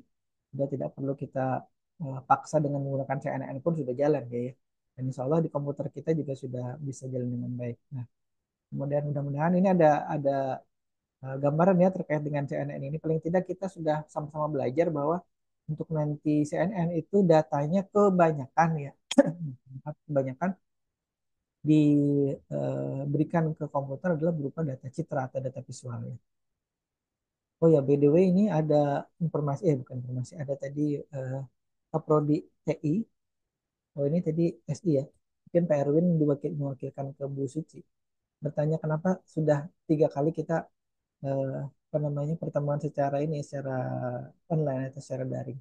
Saya bilang hari ini itu karena polling kemarin menyampaikan mereka setuju ataupun ya benar ya kemarin polling ya itu ada saya beri pilihan apakah kuliahnya daring apakah kuliah luring. Ternyata mintanya daringnya sudah saya ikuti. Tapi sebelumnya minggu sebelumnya itu kan saya sakit ke 2 minggu yang lalu lagi itu saya juga sakit tapi saya paksa terus untuk kemudian bisa mengajar secara daring walaupun mungkin secara fisik apa namanya belum sehat ya. Terus sebelumnya lagi juga sama kurang lebih seperti itu. Nah, belum ini ya kondisinya. Saya kemarin sempat hujan-hujanan pagi ke kampus, setengah pakaian saya basah, tapi karena malas balik lagi ke udah biarkan aja kering sendiri di badan. Kemudian pulangnya zuhurnya itu panas ini ya cuaca ini. Asar juga masih panas, sorenya hujan lagi. Jadi malam tadi saya masih minum obat. Sudah sampaikan juga ke Bu Uci tadi mungkin perwakilan juga ditanyakan oleh Pak Erwin selaku Kaprodi SI. Karena ini saya mengajarnya di dua prodi. Yang pagi tadi itu prodi prodi TI sekarang prodi SI. TI sekarang SI. Baik itu ya itu intermezzo sedikit terkait tadi dengan pertanyaan. Tadi beberapa menit sebelum saya mulai mata kuliah ini. Maka saya tadi sampaikan sebentar ya. Terus saya lagi jawab WA-nya Bu Uci. Baik, sedikit tadi gambaran terkait dengan si NN ini ya. Coba kita lihat dulu ada beberapa kasus yang biasanya bisa diselesaikan dengan ini ya. Beberapa di antaranya tadi sudah saya sampaikan. Jadi pengenalan wajah di ponsel itu, tadi saya minta tolong ya dicobakan ya. Dicoba dengan gambar yang dicetak, mungkin ada yang sudah nyoba itu tidak bisa. Tapi kalau misalkan video yang direkam di komputer lain kemudian disodorkan ke apa namanya kamera dari si handphone yang kita ingin login ke handphone itu, nah kira-kira bisa tidak dia mengenali video itu ya. Jadi kita tanpa suara gerak-gerak kita aja, berkedip gitu ya. Kemudian direkam, kemudian nanti di hasil rekamannya dihadapkan ke kamera yang itu. Kira-kira dia bisa mengenal apa tidak. Nah saya hanya ingin tahu saja. Karena saya hanya punya handphone satu ini, hmm, jadi sulit saya menyobanya. Nanti kawan-kawan kan bisa apa join dengan kawan. Nah itu bisa jadi apa namanya dasar penelitian nanti ya. Oh ternyata seperti itu. Tidak bisa oleh si kita akali untuk login ke handphone tertentu yang menggunakan biometrik eh, login ya, menggunakan pengenalan wajah itu dengan memanipulasi video yang direkam di handphone yang lain. Nah, kalau misalkan dengan handphone tidak cukup, coba lagi dengan direkam menggunakan laptop gitu ya. Kemudian kan agak besar nih jadi seperti ini ya, agak besar. Kemudian kita sodorkan ke handphone kita, bisa tidak dia mengenali? Saya login tidak? Kalau login itu nanti tolong saya diberitahu ya. Oh bisa Pak. Ah, ternyata eh, proses pengenalan wajah di ponsel kita itu bisa kita akali dalam tanda kutip ya. Untuk kemudian, nah itu artinya teman hati-hati. kalau misalkan ternyata orang merekam eh, apa namanya video kita, kemudian satu saat handphone kita nauzubillah min dzalik gitu ya, diambil misalkan, kemudian dengan itu dia bisa login. Nah, walaupun kemudian di luar sana itu kan banyak juga yang kemudian mungkin kawan pernah lihat itu ya di tukang servis bobol pola, apalagi ya bobol pin gitu ya. Nah, itu di beberapa tempat di luar sana katanya kan kalau orang meminta untuk membobol pin, untuk membobol pola itu diminta memperlihatkan kotak handphone waktu beli. Mana kotaknya? Benar tidak itu punyanya dia gitu. Atau bahkan besok-besok nanti mana notanya, nota belinya. Makanya saya dulu sempat hampir semua handphone yang pernah saya beli itu ada kotaknya saya simpan. Terus notanya ada di situ. Tapi kan sejalan berjalannya waktu setelah beberapa belas tahun gitu ya, itu dimakan rayap kotak-kotaknya. Termasuk juga nota-notanya juga juga lenyap. Gitu. Ya, seperti itulah ya. Tidak bisa kita kemudian mempertahankan karena memang sudah saatnya. Ini kita pun kan saatnya nanti dijemput gitu ya. Baik entah mungkin sakit seperti yang saya alami beberapa waktu ini. Tapi kita berdoa mudah-mudahan sakit kita itu adalah sakit penghapus dosa ya, dan sakit azab ya. Kalau misalkan azab pun mudah-mudahan itu menjadi sarana untuk diampuni dosa-dosa kita ya, insya Allah. Saya juga berdoa untuk kawan-kawan sekalian demikian. Baik, eh, kemudian berikutnya lagi, nah ini saya katakan tadi, kawan saya itu mencoba mengenali objek di dalam video ya. Beliau satu yang dari Undip itu mengenali rambu lalu lintas dari video. Jadi beliau merekam dari video perjalanan beliau dari Jogja ke Semarang dan sebaliknya dari Semarang ke Jogja. Itu kan ada dua lajur yang berbeda tuh. Mungkin berbagai macam rambu yang ada di situ, baik siang hari, sore hari, malam hari. Dia punya itu. Kemudian dengan sistem yang beliau bangun, kemudian beliau bisa mendeteksi dan mengenali. Itu deteksi aja misalkan itu ya. Ah, itu adalah rambu lalu lintas. Warnanya ini dan seterusnya itu ya. Nah, kemudian satu lagi, yang tadi saya sampaikan mengenali plat mobil yang diambil datanya dari CCTV. Jadi dari CCTV kemudian lewat ke mobil, plak langsung. Mungkin kalau kawan-kawan pernah ke bandara atau ke mall di Banjarbaru ada Kimall ya. Karena nggak misalkan lewat di situ kan masih mereka memotok dulu kan itunya kan. Apa namanya? Kalau itu sepeda motor yang lewat, sepeda motor platnya dipoto. Kalau misalkan itu mobil yang lewat, mobil itu platnya dipoto. Jadi kalau misalkan, tapi saya kurang tahu karena saya belum pernah mengamati secara detail si sistem yang ada di mall ataupun di bandara itu apakah sudah secanggih misalkan dia sudah menggunakan CNN, karena waktu kita keluar itu kan diminta untuk men-tap lagi kalau sekarang ya pakai kartu kartu flash misalkan ya, bikin kartunya itu kemudian kita diperlihatkan ini mobil kita platnya sekian, tapi tidak tidak hanya dia menyebutkan platnya deh, apa sih platnya sekian gitu. Berarti dia proses pengenalan angka di platnya itu juga ada. So, jadi CNN-nya sudah ada di situ. Nanti kalau kawan-kawan iseng bisa ada yang ke bandara, misalkan kebetulan ya, di antara yang sekian banyak ini, itu coba diamati lagi ya. Saya lupa nih. Terakhir saya ke bandara itu kapan ya? Bulan kemana atau bulan sebelumnya lagi itu? Menjemput anak saya lupa.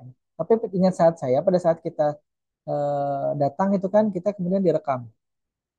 Kemudian pada saat pulang, tap sekali, dia mengeluarkan datanya untuk mengkonfirmasi bahwa itu betul mobil kita dengan plat sekian gitu ya. Kemudian bayarnya sekian katanya, silakan tap sekali lagi. Setelah di tap sekali lagi, kemudian akan dia memotong nilai rupiah yang ada di kartu kita itu. Kemudian baru gerbangnya terbuka. Nah seperti itu. Ada dua kali. Jadi pada saat pulang dua kali tap. Sekali untuk mengkonfirmasi dan memperlihatkan bahwa itu mobilnya benar, yang kemudian tadi disimpan datanya pada saat masuk ya. Kemudian pada saat keluar diperlihatkan lagi ini loh mobilnya, ini platnya sekian. Kemudian berapa lama dia parkir, kemudian berapa tagihannya. Nah, itu ya. Nah, kalau si berikutnya ini contohnya yang di sini ya, MRI ini sudah berkali-kali kita nih. MRI ini memang eh, kalau kawan-kawan pernah tahu ya, itu ada apa namanya datanya kayak apa ya, kayak visualisasi otak ini, karena kan di MRI mesin MRI itu kan kita kayak model di scan tiga dimensi gitu ya, sekeliling ini di scan. Jadi kita berbaring itu dari kepala sampai kaki itu di scan. Nah, kalau misalkan memang dia yang diperlukan hanya otak, otaknya saja yang di scan itu di sekeliling. Kemudian dilihat mungkin mili per milinya ada apa yang akan terjadi, apa yang kemudian yang terfoto gitu ya di situ ya, secara sinar X nih. Kemudian nah pola itu yang kemudian oleh sistem bisa jadi dia diajarkan untuk mengenali, oh ini kalau seperti ini berarti ada pembuluh darah otak yang bagian kanan sebelah ini itu tersumbat misalkan. Ada misalkan ada apa namanya objek yang tidak dikenal di dalam kepalanya misalkan gitu ya. Ada objek yang tidak dikenal apa misalkan ketombe misalkan itu di luar ya, bukan di dalam, bukan di dalam kepala ya. Baik. Nah, kalau misalkan di saya misalkan ada jerawat di belakang kepala bagian sini misalkan gitu. Nah, seperti itu ya maksud saya ya. Yang kemudian kalau dari citra MRI itu kemudian kita bisa juga manfaatkan CNN ini untuk mengenali apa yang terjadi di situ ya. Baik, kita lihat dulu algoritmanya nih. Nah, ini kayaknya cukup cukup panjang ya teorinya ya. Ya, mudah-mudahan saja nanti punya gambaran. Tapi sekali lagi saya tidak cukup waktu untuk kemudian memperlihatkan karena ada error itu. Jadi harus saya perbaiki dulu sehingga nanti efektif waktunya hanya untuk menjelaskan ini loh anunya langkahnya gitu. Jadi anggap saja ini saya membayar apa namanya kuliah kita di pertemuan yang lalu ya. Harusnya sih sebenarnya di pertemuan hari ini sudah sampai ke proses demonya. Tapi kan memang seminggu terakhir itu belum selesai juga saya ini kan uji coba. Karena sekali lagi ini barang baru juga bagi saya. Saya baru sampai RNN-nya saja. CNN ini karena memang jadi lucu juga. Saya yang nyusun RPS-nya, saya juga, ini saya belum pernah coba secara langsung nih. Ternyata saya hanya coba sampai RNN saja, belum sampai CNN. Nah, itu nanti saya mohon maaf kalau misalkan di hari ini belum sampai pada proses demo program dari CNN. Kita lihat dulu ya algoritmanya ya. Baik, kita lihat, oh ya ini terkait dengan bagaimana kemudian mengenali objek dua dimensi ya. Jadi sekali lagi, kalau misalkan dulu saya sudah pernah punya data, itu bisa jadi nanti akan saya coba cari lagi datanya. Kemudian saya akan coba olah dengan menggunakan CNN ini, seperti apa nanti hasilnya. Tapi sekali lagi ini tidak bisa jalan di MATLAB saya yang 2013 ini. Karena saya dulu waktu tesis itu menggunakan MATLAB 2008 atau 2010, saya lupa ingat ininya. Saya lupa persis versinya. Tapi kalau untuk tes disertasi itu sudah saya gunakan 2013 ini. Waktu itu cukup mumpuni untuk robot saya menggunakan MATLAB 2013 ini ya. Baik, misalkan ini contohnya ya, ini contoh saja belum sampai ke aplikasi apa namanya realnya di MATLAB. Misalkan bagian gambarnya nanti ini terkait dengan objek dua dimensinya ini ya, misalkan nanti gambar sepeda atau gambar misalkan mobil tadi dan gambar yang lain yang diperlukan ada sekian kelas ya. Kelas itu misalkan kelas mobil, kelas sepeda motor, kelas sepeda misalkan. Mobil dengan sepeda itu kan hampir mirip-mirip ya, tapi ada ciri khasnya biasanya. Kalau misalkan sepeda motor biasanya ada spionnya, misalkan gitu ya, ada mesinnya. Kalau sepeda, sepeda biasa ya, itu tanpa mesin, tanpa spion, tanpa lampu khusus ya, kecuali ada lampu-lampu LED kecil misalkan, nah itu dia. Nah, kalau dengan mobil otomatis ya sudah jelas beda ya, ukuran dengan ban bentuknya. Nah, biasanya itu akan dibentuk tadi seperti itu ya, ini kan bentuknya seperti matrik ya, atau tabel gitu, ada baris, ada kolomnya. Nah, itu ukurannya misalkan diubah menjadi 28 ke 28 kecil sekali ya. Kalau misalkan Citra anggapnya 100 ke 100 juga sebenarnya kecil. Kalau misalkan di layar saya nih ya, maksimal untuk gambar yang bisa diambil itu resolusinya adalah 1280 kali 720. Eh, Kurang lebih itu ya yang kemudian bisa diambil atau bisa di capture atau di screenshot dari laptop ini. Karena kameranya memang terbatas, resolusinya hanya itu. Dia kameranya 720p, artinya dia maksimal secara vertikal 720 pixel. Nah, walaupun kemudian LCD-nya ini kan sanggup tuh. Nah, LCD-nya sanggup ini sampai mana? Oh ini. LCD-nya sanggup sampai resolusi berapa ya? 2K mungkin kayaknya masih sanggup. Tapi apa kameranya tidak cukup. Nah, kemudian proses konklusinya seperti tadi ya, dia akan nanti melakukan proses deteksi pola, entah itu eh, apa namanya deteksi tepi ataupun nanti warna dan lain-lain dari objek misalkan tiga tadi ya, mobil, sepeda motor, sepeda misalkan. Nah, kemudian ada namanya ReLU activation tadi ya. Tadi kalau di tempat di sebelumnya tadi ada namanya polling, ya polling layernya. Nah, kemudian tentu terusnya di sini ada namanya ReLU activation. Nah, proses aktivasi untuk membuat aneh maksudnya non linear nanti nanti kita coba cermati lagi ya apa yang kemudian dilakukan oleh si CNN ini. Jadi tadi ada yang ditambahkannya lagi di sini. Kalau tadi kan dari mohon maaf dari konvolusi langsung ke pooling ya. Nah, kalau ini ada proses ReLU activation. Nah, ini lebih detail lagi ya. Kalau tadi kan gambaran umumnya, sekarang yang lebih detailnya ada ReLU activation. Jadi yang digunakan eh, untuk nanti hasilnya tidak non linear. Non linear itu apa ya? Kalau misalkan linear itu kan kalau misalkan urutan tinggi badan itu ya, dari misalkan dari 50 ke 60, 60 ke 70 itu kan linear tuh. Tapi kalau misalkan tidak linear itu bisa jadi nanti kelas pertama itu tinggi badannya 60, kelas kedua tinggi badannya 100. Kelas ketiga misalkan tinggi badannya turun lagi jadi 70. Nah, itu namanya tidak linear ya. Nah, itu dia. Itu bisa jadi ada maksudnya kalau di JST kemarin tuh fungsi aktivasinya ini linear kalau tidak salah atau dia pakai sigmoid kemarin itu kan juga.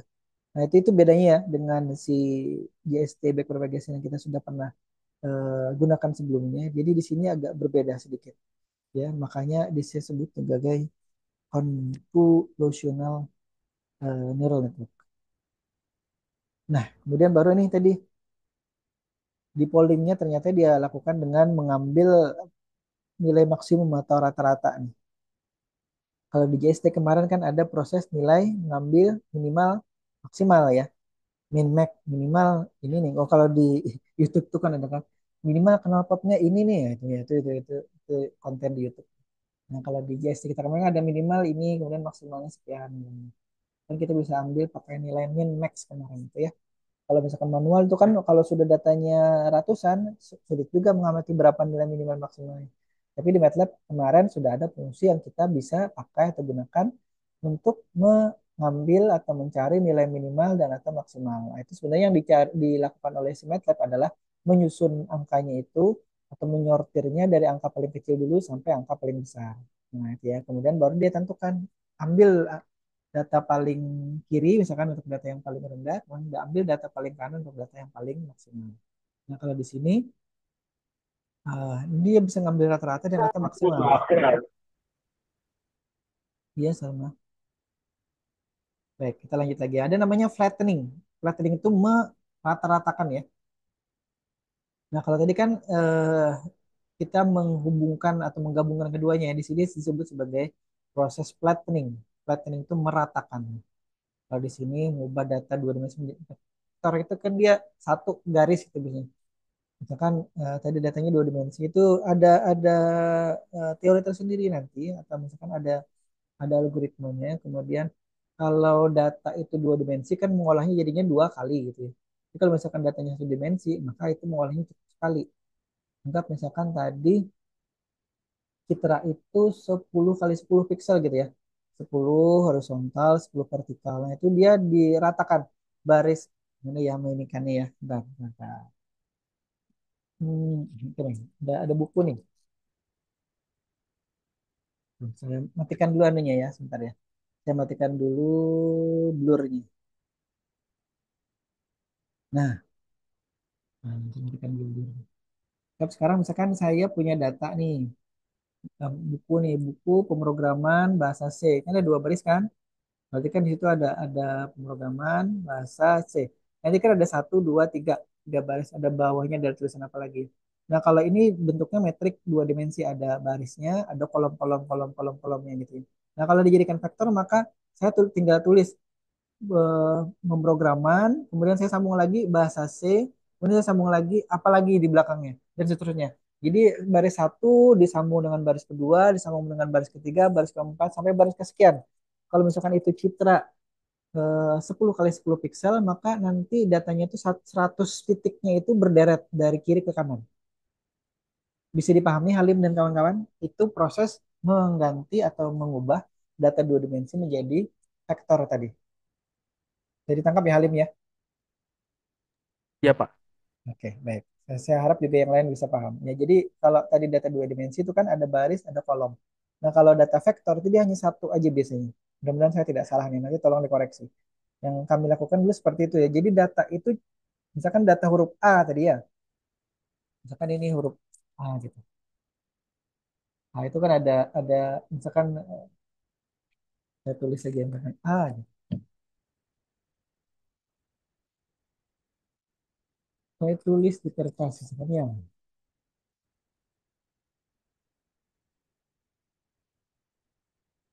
pulpennya habis.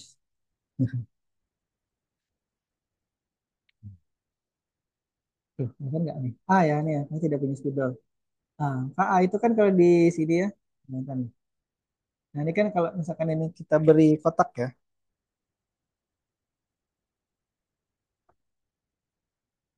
Nah, ini beri kotak. Ini kan datanya ada yang di sini ya, kosong, kemudian kosong, ada titiknya kosong, kemudian ada lagi balik lagi sini kosong, ada titik kosong, ada titik kosong kosong kosong kosong kosong kosong kosong dan seterusnya. Tiap baris itu kan punya ini. Nah, itu kalau diolah kan terlalu banyak. Jadi kalau alhamdulillah yang di pengolahan citra itu kadang-kadang atau nanti di JST juga ya.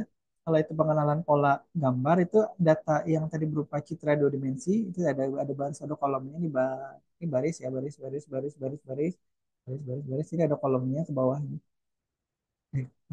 Maaf ke kiri kanan ini. Nah itu kemudian dijadikan satu baris satu digabung dengan baris dua baris tiga baris empat dideret terus sampai terakhir sampai habis. Nah, kemudian itu yang dinamakan dengan vektor. Nah, itu akan mempermudah proses komputasi nantinya. Jadi dia hanya mau membaca satu deret itu aja. Mau nanti isinya ada 10.000 titik, misalkan itu ya, ada 20.000 titik, tidak masalah. Tapi satu baris saja, dia tidak perlu pindah baris. Cukup satu baris itu aja. Misalkan huruf A satu baris, deh. Huruf B satu baris, huruf C satu baris, huruf D satu baris. Nah, itu ini namanya flattening ya kalau di sini. Nah, kemudian baru dia lakukan proses klasifikasi tadi. Nah, ini kemudian akan hasil akhirnya berupa prediksi tadi itu angka satu, 2, 3 atau misalkan huruf huruf A, B, C, D, E. Nah, yang saya masih olah ini adalah membedakan tulisan tangan seperti tadi yang saya perlihatkan tapi sampai 5. 20 tulisan tangan A, B, C, D, E-nya masing-masing 20. Jadi ada 100 data yang saya masukkan, tapi masih error. Saya mohon maaf. Nah, untuk hari ini belum bisa menyampaikan atau memperlihatkan coding program dan juga contoh kasus yang seperti itu. Karena sekali lagi kalau dengan JST propagation itu harus dilakukan ekstraksi dan lain-lain dulu. Kalau misalkan nanti memungkinkan, akan saya contohkan dengan menggunakan GST dulu. Nanti kita olah sederhana, kita jadikan metrik, kita kita ubah misalkan dari RGB ke grayscale. Seperti itu yang kita lakukan, baru nanti kita akan bandingkan hasilnya kalau kita membuatnya atau mengolahnya dengan menggunakan CNN. Nah, seperti itu ya. Jadi saya yang mudah-mudahan bisa, saya tidak berjanji ini, tapi mudah-mudahan saya coba usahakan dulu ya. Nanti kalau kawan-kawan misalkan bisa bantu saya dengan coding program yang sudah dibuat itu kemudian diuji coba. Karena saya belum punya yang 2023 atau 2024. Saya hanya meminta menginstalasi saja. Karena kemarin itu kan kalau diminta yang 2013, yang 2000 sistem operasi yang Windows 11 itu bermasalah. Nah, itu dia. Jadi mungkin saya yang harus mengalah menginstalasi yang MATLAB baru yang 2024. Biar aja apa namanya trial nggak apa-apa. Kita coba aja nanti ya. Kemudian oke sudah selesai ya. Saya belum bisa berikan ininya. Ntar kalau tidak percaya ini saya coba perlihatkan errornya ya. Mana nih? Lab. Nah, saya coba share ke MATLAB lagi. Nah, ini ada error nih, sudah ada.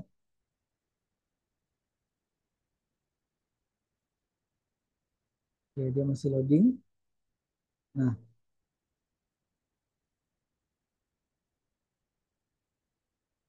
oke, sudah kelihatan ya. Tadi saya pakai. Nah, ini saya sudah buat datasetnya huruf ini ya, dataset huruf .NET. Jadi ABCD-nya sudah ada di sini. Ntar kalau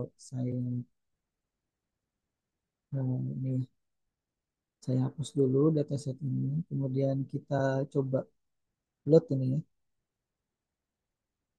Nanti keluarnya di situ apa? CLC dulu, kemudian load. Nah, ini kan sudah ada di sini. Jadi dia hasil apa namanya? Hasil ini ada bounding box segala macam. Oh, ini kayaknya masuk sini enggak? Terus green. Oh, ini kayaknya bukan ini nih. Bukan ini beda lagi nih. Kita set huruf. Ini ya. Buat satu. Saya hapus lagi. Jangan-jangan salah data nih. Buat satu datanya. Ini ada 10.000. Ntar, kita lihat ya. 10.000 kali 3072. Ini berapa ya ini? Batch labelnya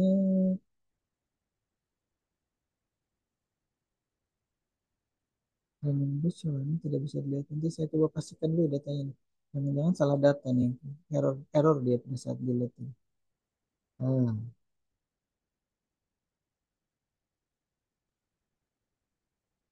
nah ini kalau saya running,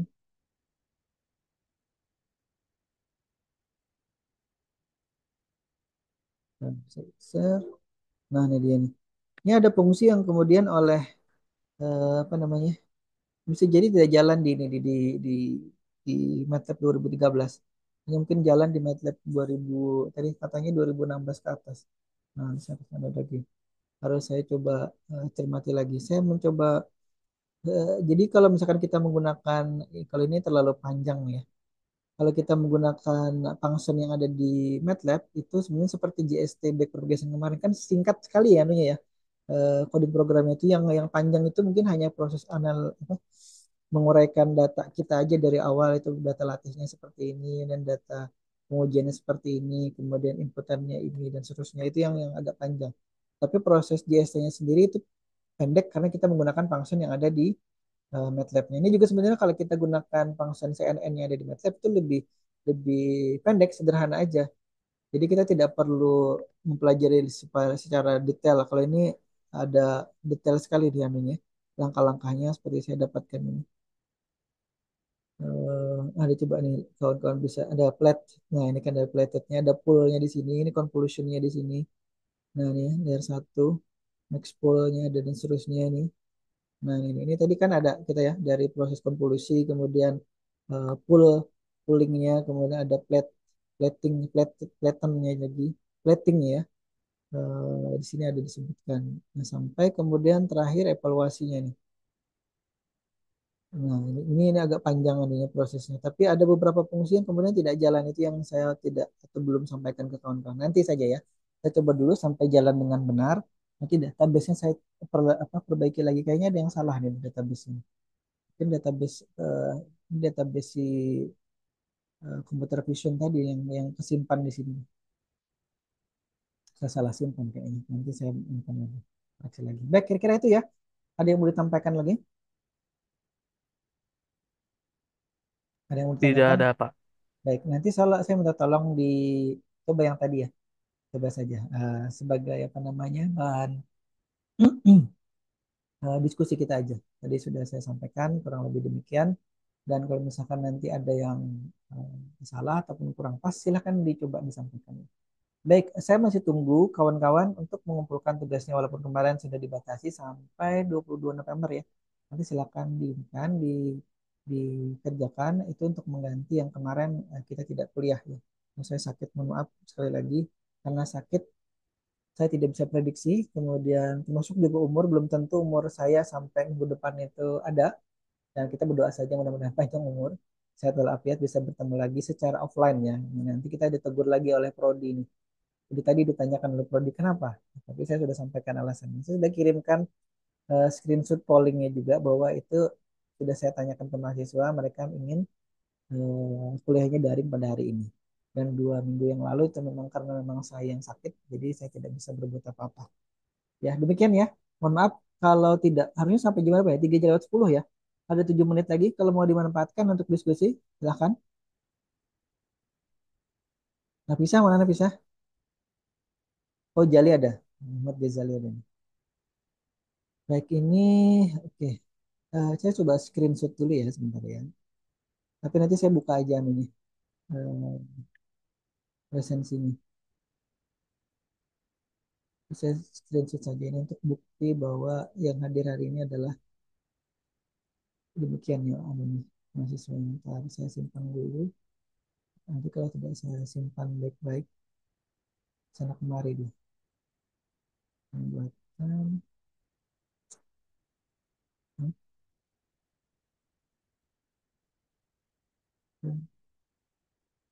misi 26 November. Saya kira itu dulu ya. Terima kasih, mohon maaf sekali lagi kalau saya tidak ke Banjar Baru, tapi karena memang ada request lebih banyak pollingnya, bisa berapa ya kemarin ya? 8 banding 2 ya. Tidak semuanya ya kayaknya mengisi pollingnya. Mungkin kelewatan. Nah, saya mohon maaf sekali lagi sampai kita ditanyakan oleh Prodi kenapa kemudian sampai 3 kali eh, pertemuan daringnya. Sekali lagi kita berdoa mudah-mudahan panjang umur, sehat walafiat. Ya, kurang satu apapun kita bisa bertemu lagi secara daring minggu depan di pertemuan berikutnya ya.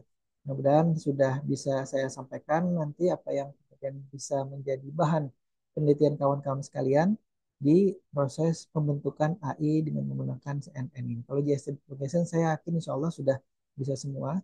Kalau diulang-ulang itu kawan-kawan nanti bisa melakukan penelitian atau bisa jadi bahan usulan proposal skripsinya ya. Tidak perlu repot-repot mencari bahan yang lain-lain. Cukup dikerjakan sendiri saja di rumah dalam beberapa menit asalkan datanya sudah lengkap, disusun, dinormalisasi, beres gitu ya.